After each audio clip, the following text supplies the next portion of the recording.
The NWA World Heavyweight Champion Nick Aldis is going up against our guest right now, Marty Scurll. And Marty, how are you today? Hello, Dave. Hello, Billy. Yes, I'm all right. Thank you. How are you guys? Hello, mate. How are you, Marty? Hello, Governor. How are you? Marty, I want to ask you a question right off the bat. Is this match against Nick for the NWA World Heavyweight Championship a bigger match for you than the ladder match in Madison Square Garden? Wow, big question. A lot of people have asked me that. Obviously, we go up and down the country, we do these shows, we meet a lot of fans, and everyone says to you, which one is more important? And I think it's an unfair question to ask in the sense that everyone's asking, what does the NWA mean to you? Of course, I don't need to explain to anyone what the NWA means. Everyone knows the tradition and the respect that the NWA has. There's no point me sitting here and listing off all the great NWA world champions. But I will say this.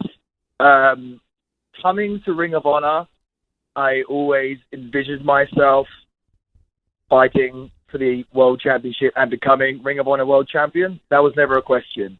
This, though, the NWA World Championship, this is a predicament that I wasn't too sure if I would ever see myself in, and especially in these circumstances with, one of my best friends, if not my best friend in the whole entire world, the NWA World Champion, Nick Aldis.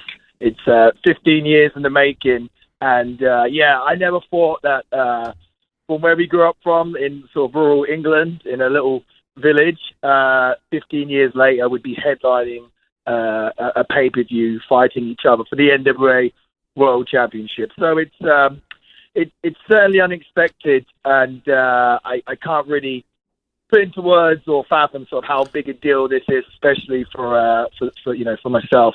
So I can't really say which one's more important, but this one, it's got a lot riding on it, that's for sure. Well, Marty, you mentioned Nick Aldis, and we're all looking forward to this matchup that's taking place on Saturday. Nick Aldis was a guest at our 10-year anniversary celebration, and if you didn't hear the show, it was also featured on 10 Pounds of Gold, but this is what Nick Aldis had to say about the matchup and facing you on Saturday. In Pumping Iron, Arnold has posed the question about what about Franco? You couldn't pull this stuff on Franco Columbu, one of his great friends. And they posed the hypothetical of what if they're competing head to head? And he said, on the day of the contest, I'm his father. He comes to me for advice. And that's how I feel about my relationship with Marty. Wow. When the time comes, that's heavy. I'm the senior, and he knows his place. So when you hear that from your good friend Nick Aldis, what are the thoughts that come to mind? I mean, that's the sort of talk that the world champion has to put out there. He loves the idea of portraying this story of he's the big brother, I'm the little brother. And to be fair to him, that has been the case for a very long time. But let me ask you this. Nick, he loves to put these comments out there. He loves to say things like, you're the villain. You don't need to be world champion. You're an attraction. You're like he says, you're like a Roddy Piper. You don't need the championship. Let me ask you this. What happens if you put gasoline on a fire? Burns. It gets bigger, right? Yep. Right, it gets bigger. So, Nick, it's his role. He loves to make out that I wouldn't necessarily say below him, but he loves to put himself ahead because, he has been this big brother figure to me or a father-like figure. But I think the truth is, I said this before as well, I said this at Ring of Honor, I think the truth is Nick's actually got an insecurity because he knows that how big of a star and attraction I am, and if I do take that belt from him, which I plan on doing, where I can take the NWA from there, I can take it to places that it's never been before, places that Nick can't do. And I think there's a part of him that hates the idea. As good of friends as we are, I think there's a big part of Nick that hates the idea that I could take the NWA World title from him, which I think really defies Nick as not only a wrestler but a person. But I could take that belt away from him and I can make it bigger and better than it's ever been before. And I think that deep down really frustrates Nick. So he's calling you an attraction, it kind of sounds like he's pigeonholing you and kind of putting you on the back burner. Do you believe that you are a bigger attraction in Ring of Honor than he is a world champion in the NWA? I will say this. This going into the show, I'm not going to put it all on myself because I'm not like that. It's a collaboration. This show coming up in Concord, the Crockett Cup, it sold a lot more tickets than the last show in Concord for Ring of Honor. It sold more tickets than the NWA 70th anniversary show. An anniversary show. This is already, by the way, the show hasn't even happened yet. So obviously, to me, it suggests that people are invested and excited to see me fight for the World Championship and fight for the World Championship in a one-on-one match, not a freeway or not sharing my title opportunity with someone else. They want to see the villain get his rightful shot at a championship. So, and I think obviously it speaks volumes. People are intrigued by this matchup. It's an organic build. It's not a typical pro wrestling build. Like, to set the match, I didn't push Nick's wife in front of a train. Now he wants to get his revenge. It's like, no, you were friends for 15 years. There's an NWA World Championship on the line. Both men want to be champion. What more needs to be said? There doesn't need to be any gimmicks. There doesn't need to be any hoo-ha. There doesn't need to be any smoke and mirrors. It's a match that people generally want to see. Now, I'm not saying that there's not any real tension between myself and Nick, because obviously that has happened due to the circumstances that we're in. But I will say this is going to be one of the biggest shows of the year, and I like to think that I'm a huge part of it, and I think the proof is in the pudding. I always say to people, I'm a numbers man. Give me the opportunity to provide results, and I'll do them. So, I think, Nick can say, oh, you're just an attraction. Well, you know what? I am an attraction, and guess what? It's going to be big business for everyone, so... Marty, Bully mentioned you being a star, and I kind of want to follow up on that because, and I've said this on the show with Bully many times, and I've mentioned it to Mark Henry as well.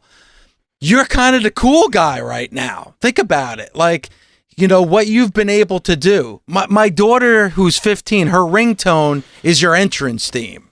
And her friends at high school in the cafeteria at lunch do the whoop, whoop. Like, you're bringing an element to pro wrestling that's kind of been missing for the last decade. Has that been lost on you? Do you understand, kind of the movement you've been able to progress in pro wrestling?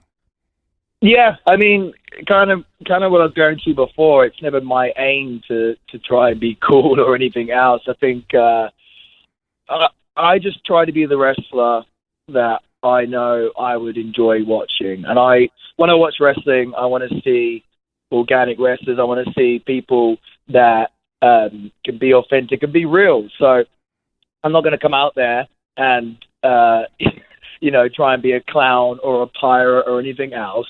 I'm just going to go out there and I'm going to be me. And obviously it's wrapped up in this presentation that I come up with called The Villain. And I think people dig it because no one told me to do this. It wasn't that I got handed a script and someone said, oh, say this, say that. It was a concept that I came up with, I presented, I developed, and people, they get it, and they've seen my story. They've seen the fact that I created this almost, I don't want to say character, but let's say this concept. I built it out of frustration. I built it out of, elements of depression and everything else. And I've come out with, at the end with this villain character. And I think, to be honest with you, a lot of people can relate to it because they go, you know what? Actually, I feel like I'm a villain as well. I feel like I'm a bad guy. That's cool. Like, this guy, he's not trying to BS. He's just coming out and saying it. He's like, yeah, I'm the villain.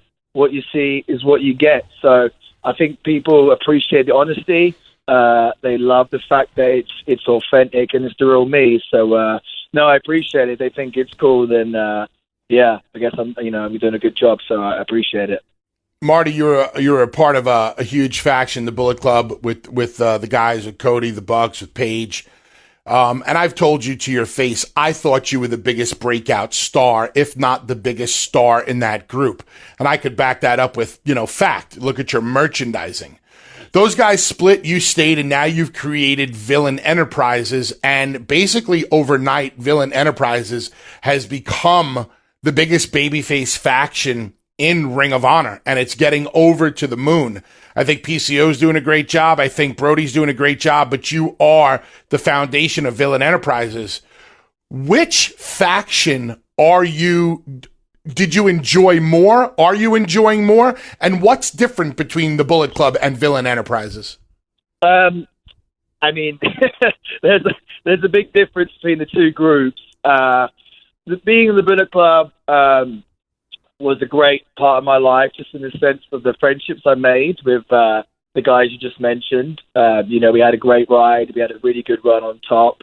And, I'm forever thankful for those friendships and the times that we had together.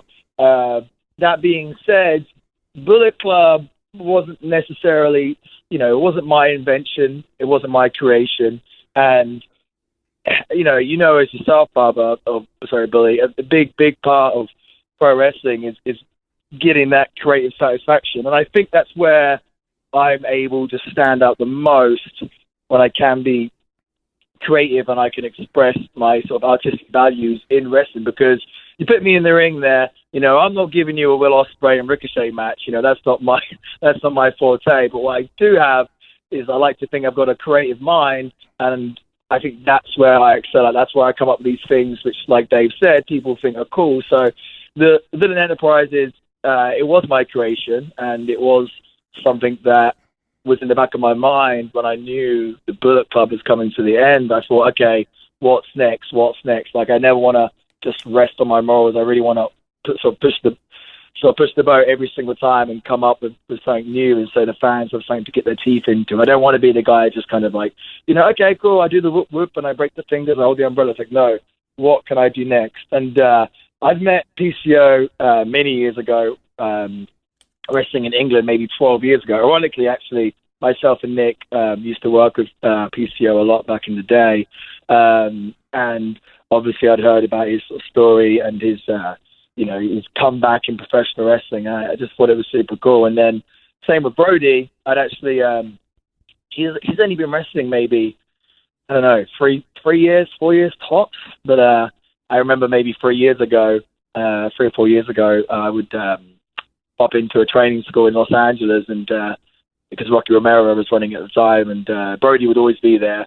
And I was like, who's this big tattooed guy? And he would come up to me and sort of be trying to, chew my ear off and asking me, for advice and everything else. But I didn't really think anything of it. And then, years later, I keep seeing, I didn't even see him on shows because I've been working for Ring of Honor, but I keep seeing on the internet, on Twitter, oh, Brody King this, Brody King that. And I'll be honest with you, I hadn't even really watched much of Brody King's matches. I just keep hearing his name and knew that he, was a good guy with a good attitude.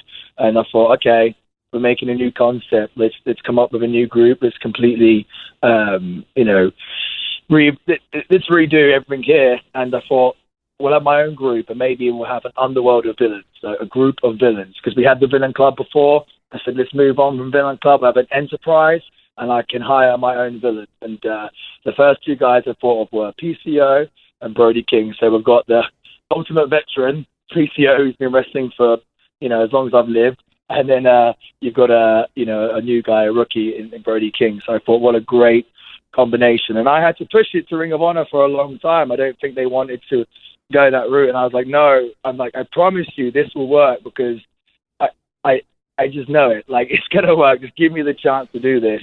And in the end, I think they were just like, okay, stop going on. We're doing it. Okay, fine. Perfect. So, I had a great time with the Bullet Club. But this, those guys are, sort of some of my best friends for life. But this is more personal to me in the sense that it's my own creation. It's always cool to see something that you come up with in your mind, some crazy idea, and then you put it out there, and then it becomes a thing, and it becomes something that the fans can enjoy, and you forge friendships and everything else. So no, I'm super excited for the sort of future of an enterprise. Obviously, this weekend as well, they're in the Crockett Cup and they're wrestling Nagata and Kojima. So that's so awesome for me to see. So Villain Enterprises. It's for sure going to be a big part of Ring of Honor's future. Marty, and I'm excited hearing you because I was on the Jericho cruise 6 months ago when the Bullet Club, ended, and the announcement was made, and here we are 6 months later. And would you say this April, with you going after the NWA championship, you wrestling at a sold-out Madison Square Garden, would you say that this month of April is the biggest month of your career? It certainly seems like it, doesn't it? I mean, let's see if I can produce the results first. You know what I mean? Let's see. If I don't win this match in the Crockett Cup this Saturday, I don't really know where I go from there. But at the same time, if I do win that belt on Saturday, I really am going to be the prettiest girl at the dance. I'm going to have that hot ticket, and I think everyone's going to want me. So it's going to be a real exciting time for me, for sure, if I can become world champion on Saturday, which I fully intend on doing. Marty, two-part question here. What was it like for you to wrestle in Madison Square Garden? And I heard you had a little bit of a fear of heights. So how was it to be in a ladder match? So, two questions. First answer, Madison Square Garden. What was really cool is I got to invite my little brother from England to come watch the show, and my friends from England as well. So they all came, and my friends, I think they realized sort of the caliber of what I do, but my little brother, I don't think has much of an idea. I think the last time he saw me wrestle was probably in England somewhere in front of a couple of hundred people. So then when he came to New York, and he's an MSG, and, there's 18,000 people going whoop whoop, and, there's half the crowd wearing villain shirts, I think he was like, what the hell is my God, I didn't realize my brother was such a big deal here. So that was probably the coolest thing for me, if I'm honest with you, was just having him there and, letting him take it all in, getting to do that entrance as well. And, it's such a big, famous building, headlining the show or co-headlining the show. I mean, you can't really get much bigger than that. And, it was obviously a memory that I'll have for forever. In terms of ladder match, I didn't want to do a ladder match in the first place. I told him that. I have a real freakish, basically, when I climbed the ladder before the show, I found the ladder backstage, and I put it up, and I climbed up it, and then I really started to freak out. Not good for heights. I think anyone that's seen me wrestle before realizes I don't take a lot of high-flying risks. The background I have, I came from a shoot and amateur wrestling background, and trained in a very old school wrestling gym, and they didn't teach me how to climb ladders in a wrestling school. They didn't teach me how to fall off them either. So it's certainly not. I honestly, after doing that ladder match, Billy, I have a newfound respect for what you did all those years ago with those TLC matches, because you're a braver man than I am. Because that is I could not. I honestly. So. No, I mean, it was a bit sweet because I got to fight for the World Championship, Ring of Honor World Championship.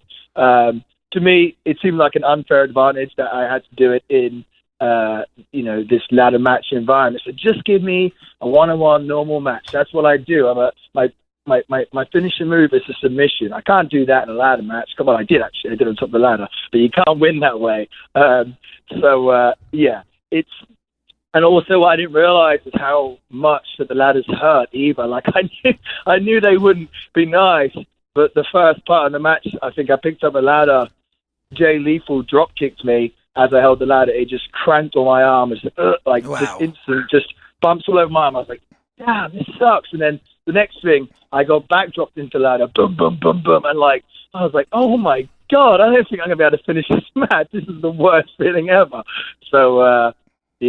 I won't be in a hurry to do any more ladder matches. Should I win the NWA World title, I'm not putting it up in ladder matches because, it's not my specialty, that's for sure. Marty, you're sharing with us a scary moment for you. I'm going to share a scary moment for me. And it was at our 10-year anniversary celebration, and we're celebrating 10 years of Busted Open in front of 700 fans, and my wife is right near the stage. We interview Nick Aldis. Aldis comes up with Camille, and I mean humana. Could Camille be a distraction to you on Saturday? I mean, it's very possible, yes, but I'm hoping no, in the sense that I don't think Camille has a lot of place in this match, in the sense that, she's not been a part of our story. It's 15 years in the making, okay? It's our friendship. It's coming to a head. We're finally fighting for the NWA World Championship. She's not a part of the story. We don't need her there. We don't need any distractions. Like I said before, we don't need any gimmicks. We don't need any of it. And I'd like to think, as much as Nick wants to keep that belt, I'd like to think he has enough respect for me as his friend for these years to give me a title shot that is a fair title shot. Like I said, I didn't think my Ring of Honor World title shot was fair. I should think if she should, get involved whatsoever, that would make this title shot unfair. I don't want to seem like the guy who's complaining and moaning, I can't get my shot, I can't get my chance. But, come on, we're grown-ups. Let's leave it between myself and Nick. I think that's what the people are paid to see, me versus Nick. They don't want to see any they just want to see two wrestlers fight it out and, for the NWA World Championship. Marty, are you happy for your friend Nick that he's the NWA champion?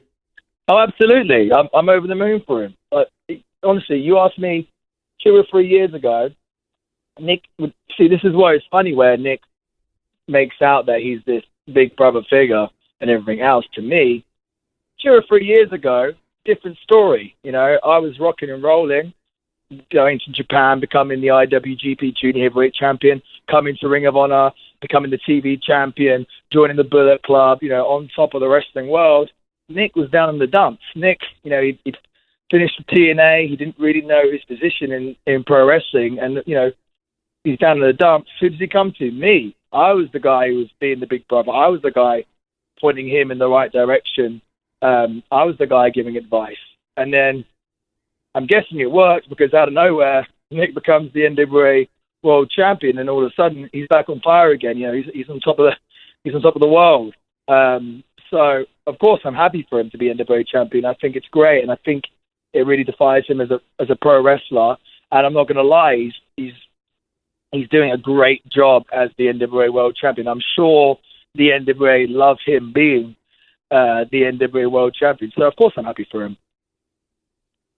Well, I'll say this, Marty. I wish you good luck on Saturday. It's something that, Bully, I know that we're going to be watching. This is a big show, and like you said, tickets are already in demand. NWA Crockett Cup this Saturday, April 27th. Nick Aldis, your NWA World Heavyweight Champion, against probably, Bully, I think it's safe to assume one of the most popular wrestlers in the world right now, Marty Scurll. Look at his merchandise sales. It tells you everything you need to know. Well, thank you. Remember, yesterday Pro Wrestling Tees put out like a tweet saying that they've paid over $5 million in commissions to wrestlers. Half of that went to Marty. Oh God, I wish. And like we all learned from Spaceballs, Bully, it's all about merchandising. Merchandising, that's where the money is made. Well, there we go. Hopefully I can sell a few more T-shirts when I become champion on Saturday. Yeah, I mean, please don't come out with any more, because I'm tired of buying my daughter Marty Scurll shirts. I mean, if I buy her one more Villain Enterprises shirt or jacket, I mean, I think I have to get a second job just to pay for all this stuff. Well, that sounds great. Maybe you get a job at Villain Enterprises. We're hiring, so. All right, well. Villain Enterprises needs a new lackey. You'd be perfect, LaGreca. You can make the coffee or, try my shoe. Easy. All right, Marty, thank you so much. And good luck on Saturday, my friend. Okay, thank you guys, and great talking to you both.